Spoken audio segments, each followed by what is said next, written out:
The Duke and Duchess of Cambridge have taken on a number of royal duties this month, after a summer spent at Balmoral and the Isle of Scilly.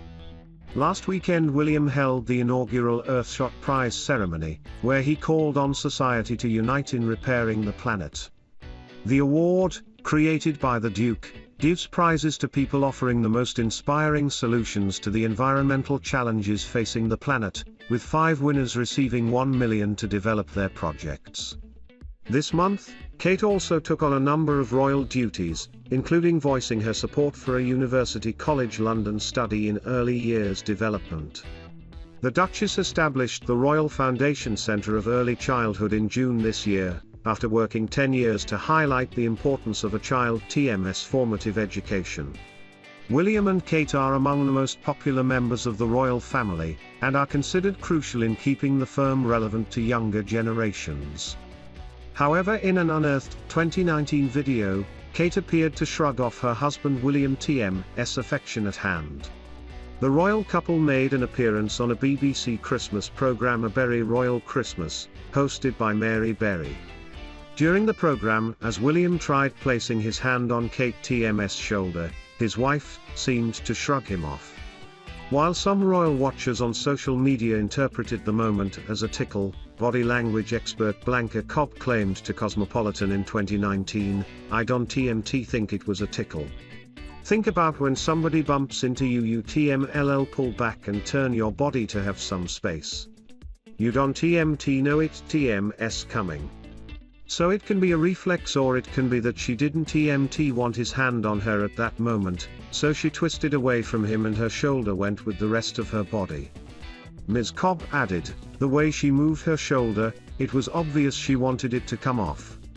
The expert stressed that Kate TM's movement may have been a reflex, rather than a rejection of William's intimacy. She added, "It could have been that one, she didn't TMT want his hands on her, so she moved her shoulder to get his hand away, or it could have been a surprise. Maybe she was deep in conversation with the lady sitting across from her and didn't TMT realize he was doing it." Sometimes, when someone leans on you or touches you, you will move. It TMS a reflex, it truly is a reflex. Today, the Cambridges released 3 behind-the-scenes pictures taken at the weekend TMS Earthshot Prize ceremony. One picture shows Kate placing an arm around her husband TM's waist, who in turn leaning closer to the Duchess as they speak. Another depicts Kate and William leaning against one another as they walk through the Alexandra Palace curtains. Upon the pictures being released, Mr. Jackson expressed how grateful he was to be able to document these awards. He tweeted, "Grateful for the opportunity to document some of the energy and passion that went into this groundbreaking event that will change the climate change narrative for the foreseeable future."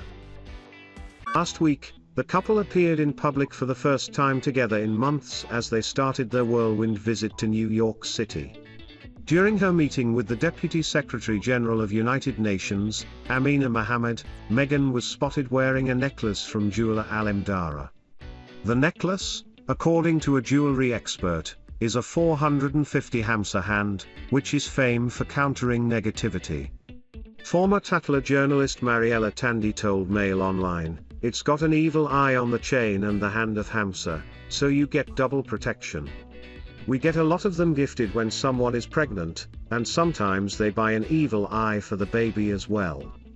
The Duke and Duchess of Sussex came under fire for behaving like they're doing a royal visit despite stepping down as members of the firm. In a debate on Jeremy Vine, panelist Nana Akua branded the couple's behavior sickening as they attended several meetings with leading politicians, despite stepping down from the royal family in 2020. When asked about the Duke and Duchess of Sussex's recent appearance, panelist Nana Akua said, "To be honest with you, I'm absolutely sick to my back teeth of this couple, if I'm totally honest with you. I mean, why on earth? They don't want to be royal, they didn't want the publicity, now here they are once again, having taken private jets again to do this. They've got all this thing going on, behaving as though they're doing a royal visit, the very thing that they didn't want to do in the UK. I just find it all a bit sickening." Harry and Meghan arrived in New York last Wednesday evening and embarked on a 3-day tour of the city. On Thursday morning, they visited the One World Trade Center, where they were joined by New York's Mayor, Bill de Blasio, and the New York State Governor, Kathy Hochul. The couple participated in a photo call both inside and outside the building, before visiting the 9/11 Museum and laying a wreath of white roses for the victims of the 2001 terrorist attacks. Following this, they held a meeting with Linda Thomas-Greenfield, the U.S. ambassador to the UN, and participated in a roundtable discussion with the World Health Organization. In a statement released afterwards, the Sussexes said, "In this room, we had a number of the foremost leaders on public health, pandemic preparedness, scientific progress, and community building. Today's meeting was a much appreciated opportunity to learn from some of the most respected experts who are working tirelessly to end this pandemic. Building on ongoing conversations we've had with global leaders over the past 18 months, today further reinforced our commitment to vaccine equity." The couple's final engagement took place on the Saturday evening, when they appeared at the Global Citizen Live concert to urge world leaders to develop a program to deliver vaccines to impoverished nations. In a highly political speech, the Duke and Duchess of Sussex hit out at the ultra-wealthy pharmaceutical companies for not sharing the details of their vaccines. Meghan and Harry also faced another wave of criticism for their gas-guzzling use of private jets. Australian radio host, Kyle Sandilands, slammed the couple and said, "There's the Duchess and Dookie of Broke, or whatever they are, over in New York.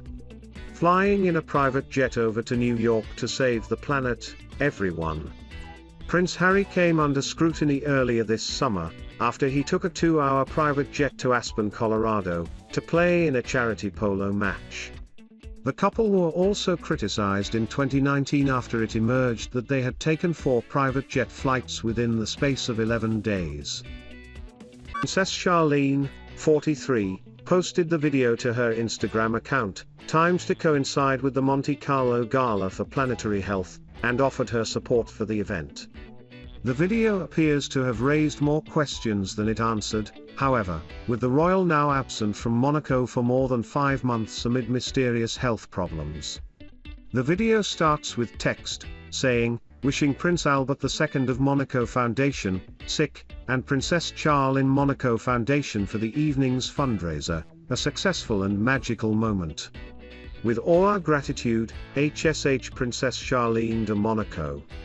The next frame shows Charlene's head, bejeweled in a tiara, appearing to emerge from water. The caption then reads, "As I was born of the ocean, so the ocean was born of me. I present to you a piece of both." The image was taken by photographer Vanessa von Zitzewitz and published for the fundraising project, but is undated and believed to have been shot when Princess Charlene was still in Monaco. The video was widely interpreted as an attempt by the princess to show she remains attached to Monaco, but it appears to have backfired, drawing even more attention to her absence. The Figaro newspaper called the message enigmatic, while Elle magazine said it was mysterious and The Times said it raised concerns. Charlene left for South Africa, where she grew up, more than 5 months ago, for what was initially expected to be a brief trip to work with her foundation. Earlier this month, she was rushed to hospital when she collapsed, due to a severe sinus infection, an aide said. The princess was said to be in a stable condition after the incident, but the hospital would not confirm the details of her treatment for confidential reasons. However, the mystery surrounding the situation has led to rampant speculation that her marriage was breaking down, and she would not be returning to Monaco. Charlene was last seen in Monaco in January, with many speculating the Monégasque royals were splitting up. She told South African radio that she was remaining in her home country for medical reasons, saying in July that she cannot force healing, though this did little to quell the rumors. He said, "She didn't TMT leave Monaco in a huff. She didn't TMT leave because she was mad at me or at anybody else. She was going down to South Africa to reassess her foundation TMS work down there and to take a little time off with her brother and some friends." He said the trip was only supposed to be a week-long, 10-day maximum stay, and is not due to Princess Charlene going into exile.